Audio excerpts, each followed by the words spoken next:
अध्याय 2 गीता दा सार।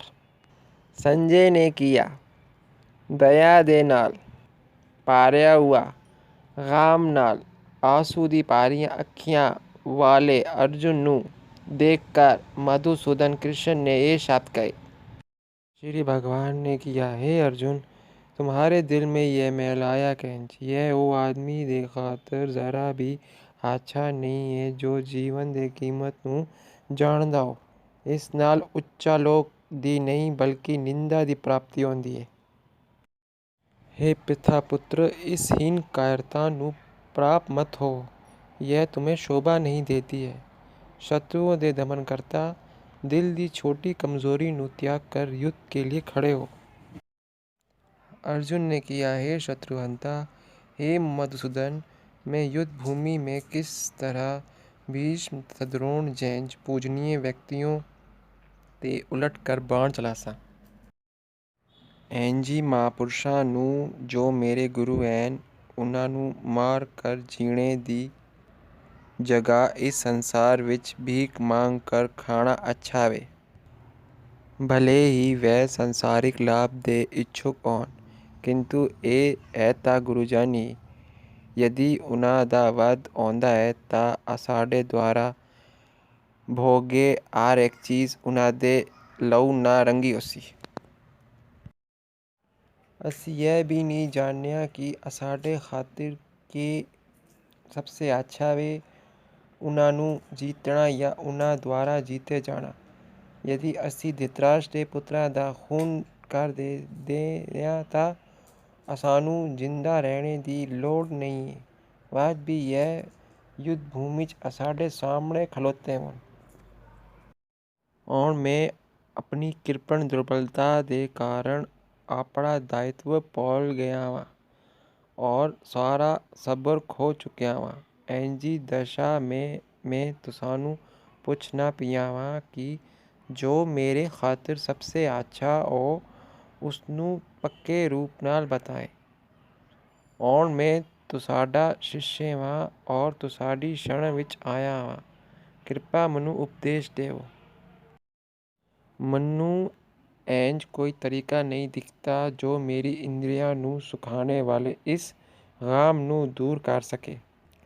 स्वर्ग ते देवता दा अधिकार दी तरह इस धन धान्य संपन्न सारी पृथ्वी ते शत्रु रहित राज्य प्राप्त करके भी मैं इस गाम नू दूर नहीं कर सकता। संजय ने किया। इस प्रकार कहने दे बाद शत्रुओं का दमन करने वाला अर्जुन कृष्ण नाल बोलिया, हे गोविंद, मैं युद्ध नहीं करसा, और चुप हो गया। ये भरतवंशी धृतराष्ट्र उस समय दोवें सेनाओं दे बीच शोक मग्न उदास अर्जुन से कृष्ण ने मानो हंसते हुए ये शब्द कहे। श्री भगवान ने कहा, तुम पांडित्यपूर्ण वचन कहते हुए उन्हां खातरों शोक दुख कर रहे हो जो शोक योग्य नहीं है।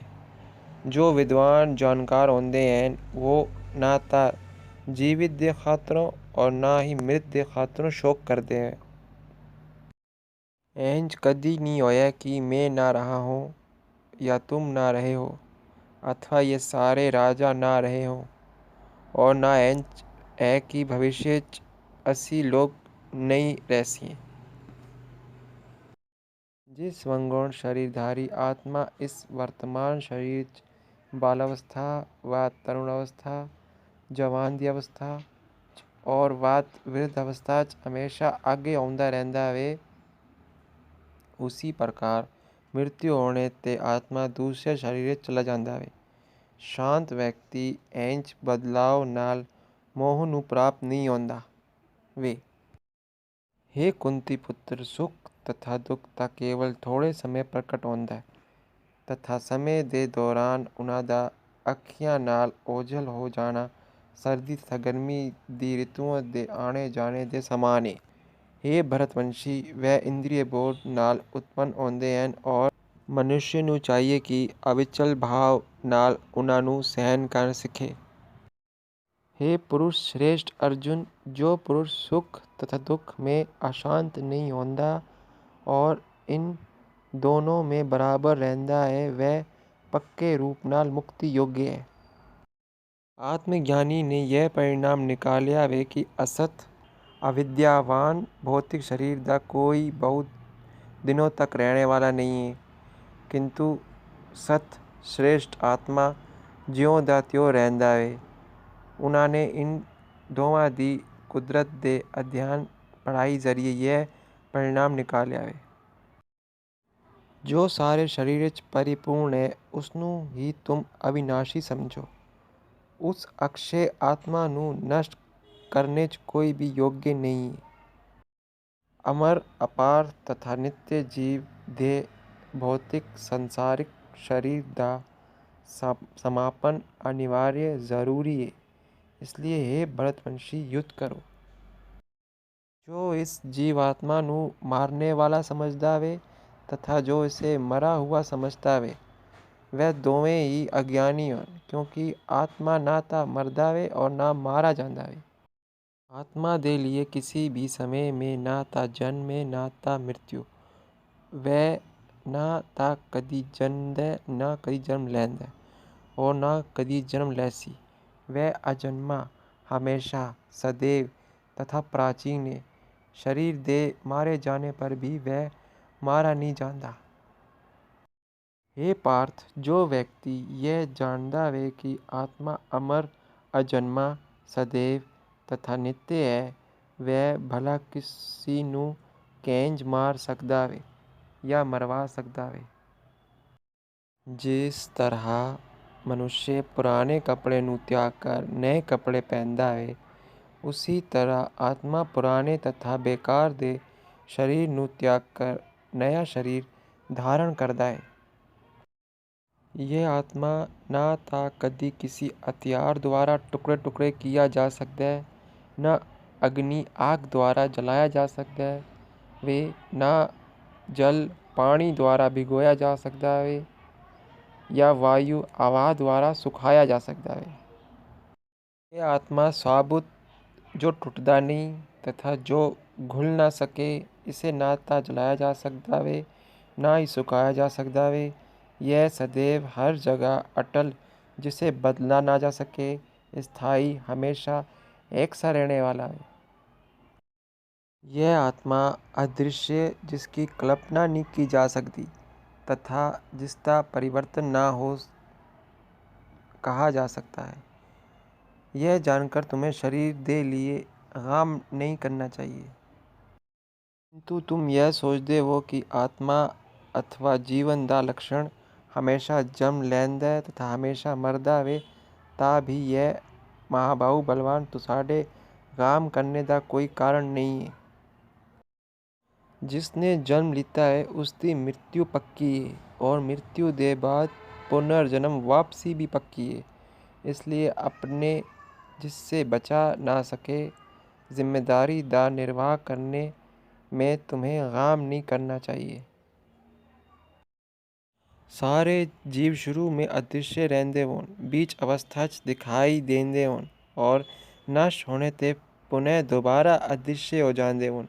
इसलिए गम करने की क्या आवश्यकता वे। कोई आत्मा नू हैरानी नाल देखता वे, कोई इसनू हैरानी नाल कहंदा वे तथा कोई इसनू हैरानी नाल सुनदा वे, किंतु कोई कोई इस दे विषय बारे में सुनकर भी कुछ नहीं समझते होन।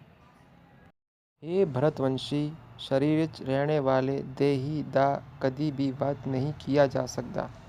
इसलिए तुम्हें किसी भी जीव दे लिए दुख करने की जरूरत नहीं है।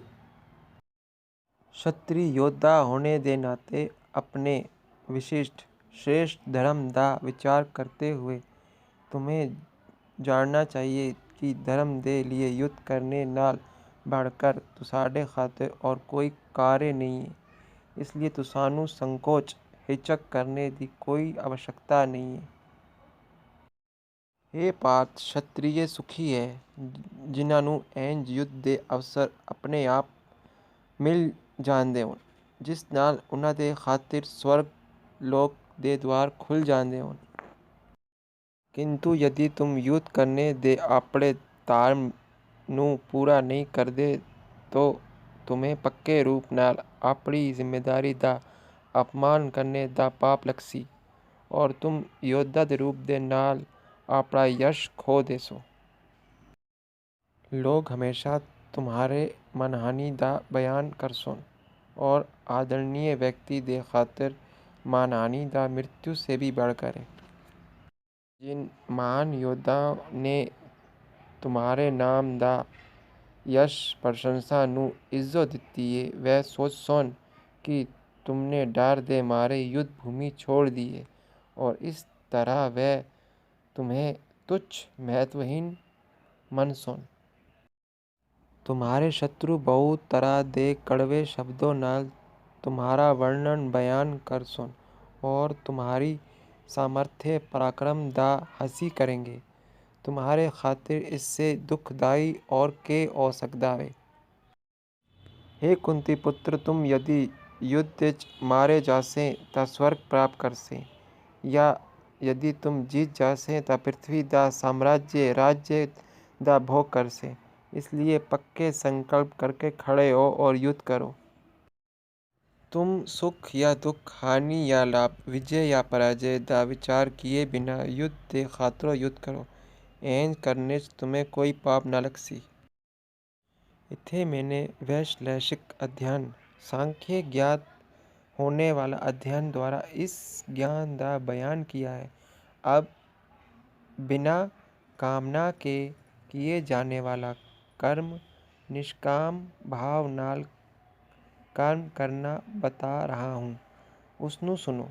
हे पृथा पुत्र, तुम यदि ऐसे ज्ञान नाल कर्म करते ता तुम कर्मों दे बंधन नाल आपनू मुक्त कर सकते हो। इस प्रयास कोशिश में ना ता नुकसान है ना ही कमी। इसके बजाय इस रास्ते ते की गई थोड़ी प्रगति भी महान वाडे डर कोलों भी रक्षा कर सकती है। जो इस मार्ग पर चलते हैं वह मकसद में पक्के रहते हैं और उन्हां दा निशाना लक्ष्य भी एक होंदा है। हे कुरुनंदन, जो दृढ़ प्रतिज्ञ नहीं है, जो पक्के वचन दा नहीं है, उन्हां दी बुद्धि बहुत शाखाओं में बटी हुई रहती है। अल्प ज्ञानी मनुष्य वेदों दे उन अलंकारिक शब्दों वाडे वाडे शब्द डिजाइन होंदे जो स्वर्ग और अच्छे जन्म खातरों होंदे दे खातिर बहुत ज़्यादा मोहित रहंदे, जो स्वर्ग दी प्राप्ति, अच्छे जन्म, शक्ति इत्यादि दे खातिर अलग अलग मन दी इच्छा कर्म दी प्रशंसा करदे। इंद्रिय तृप्ति तथा वैभव जीवन दी कामना दे कारण वह कहते कि इससे वाटकर और कुछ नहीं है।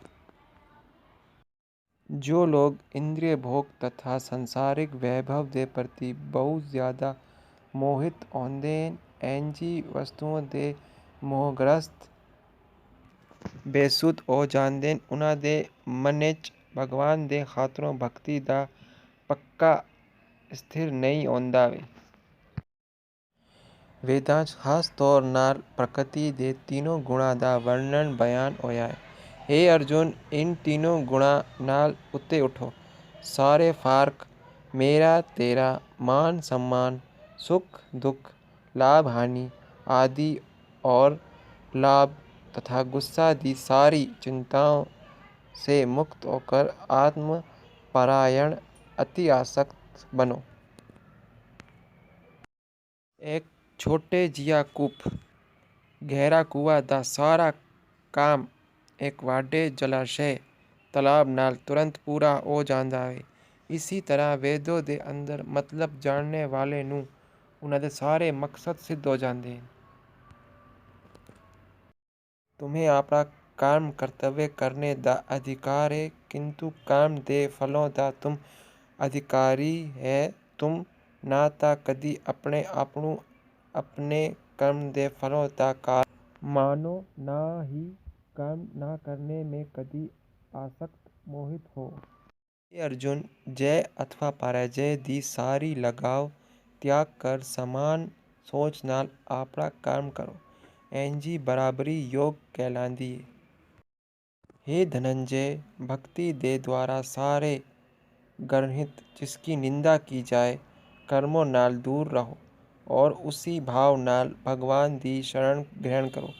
ਜੋ ਵਿਅਕਤੀ ਆਪਣੇ ਜੋ ਇੱਛਾ ਨਾਲ ਹੋਵੇ ਕਰਮ फलों ਨੂੰ भोगना चाहता है, कृपण कंजूस है। भक्ति में लगा हुआ मनुष्य इस जीवन में ही अच्छे तथा बुरे कार्यों नाल आपनों मुक्त कर लैंदा है।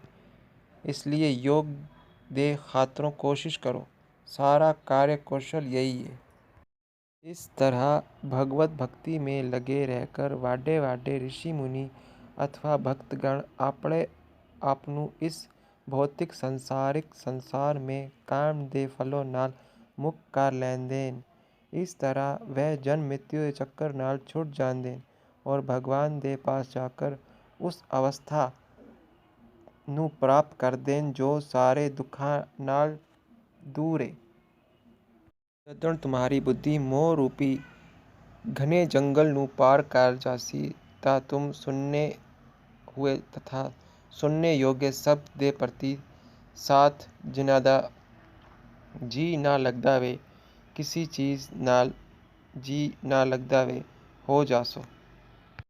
जदों तुम्हारा मन वेदां दी अलंकारमयी भाषा नाल चंचल ना हो और वह आत्म साक्षात्कार दी समाधि दे पक्का हो जाए, तब तुम दिव्य चेतना भव्य जागरूकता प्राप्त हो जासी। अर्जुन ने किया, हे केशव, अध्यात्म में लीन चेतना जागरूक वाले व्यक्ति स्थिर बुद्धि वाला स्थित प्रज्ञ दे के लक्षण वह कैंज बोलता है था उसकी भाषा के वे वह कैंज तरह बैठता है और कैंज चलता है। श्री भगवान ने कहा, हे पार्थ, जदों मनुष्य मनोधर्म मानसिकता नाल उत्पन्न होने वाली इंद्रिय तृप्ति दी सारी कामनाओं दा इच्छा दा परित्याग छोड़ देंदा है और जब इस तरह नाल पवित्र हुआ उदास मन आत्मा में संतोष प्राप्त करता है ता वह पवित्र भव्य जागरूकता ਨੂੰ प्राप्त स्थित प्रज्ञ कहलाता है। जो त्रय तापों दे तीन तपिश होने पर भी मन में चंचल नहीं होता अथवा सुख में प्रसन्न नहीं होता और जो लगाव भय तथा क्रोध नाल मुक्त है वह पक्के मन वाला मुनि कहलाता है। भौतिक संसारिक जगत जो व्यक्ति ना तो शुभ की प्राप्ति नाल हर्षित खुश होता है और ना अशुभ की प्राप्त होने ते उस नाल नफरत करता है, वह पूर्ण सारा ज्ञान स्थिर पक्का होता है। जिस प्रकार कछुआ अपने अंगा ਨੂੰ छोटा करके खोल दे अंदर कर लेंदा है, उसी तरह जो मनुष्य अपनी इंद्रियां ਨੂੰ इंद्रिय विषय खींच लैंदा है वह पूर्ण चेतना जागरूक पक्के इरादे संकल्प दे नाल पक्का होता है। देहधारी जीव इंद्रिय भोग नाल भले ही निर्वृत्त अलग हो जाए पर उसमें इंद्रिय भोगों की इच्छा बनी रहती है, लेकिन उत्तम रस दे अनुभव तजुर्बा होने नाल इंज कार्यों कमां ਨੂੰ बंद करने ते वह भक्ति च स्थिर हो जाता है। हे अर्जुन, इंद्रियां इतनी बलवान तथा तेज चलने वाली हैं कि वह उस सूझबूझ वाले पुरुष दे मन ਨੂੰ भी जबरन हर लैंदियां जो उन्हें काबू में करने दा कोशिश करता है। इंद्रियां ਨੂੰ पूर्णतया बिल्कुल काबू में रखते हुए इंद्रिय संयम इंद्रियों व मन ਨੂੰ विषय वासनाओं फंसने से रोकना करते हैं और अपनी चेतना ਨੂੰ मुझ में स्थिर कर देता है, वह मनुष्य स्थिर बुद्धि कहलाता है। इंद्रिय विषयों का ध्यान करते हुए मनुष्य दी उसमें लगाव उत्पन्न हो जाती है और इंजी लगाव नाल काम उत्पन्न होता है और बात काम नाल क्रोध प्रकट होता है। क्रोध नाल मोह उत्पन्न होता है और मोह नाल याददाश्त दा विभ्रम हो जाता है। जदों याददाश्त भ्रमित हो जाती है ता बुद्धि नष्ट हो जाती है और बुद्धि नष्ट होने पर मनुष्य संसार रूपी कुएं च दोबारा टह पैंदा है। किंतु सारे राग ਤਥਾ ਦਵੇਸ਼ ਨਾਲ ਮੁਕਤ ਆਜ਼ਾਦ ਐਵ ਆਪਣੀ ਇੰਦਰੀਆਂ ਨੂੰ ਨਿਯੰਤਰਣ द्वारा काबू करने में समर्थ योग्य व्यक्ति भगवान की संपूर्ण दया कृपा प्राप्त कर सकते हैं।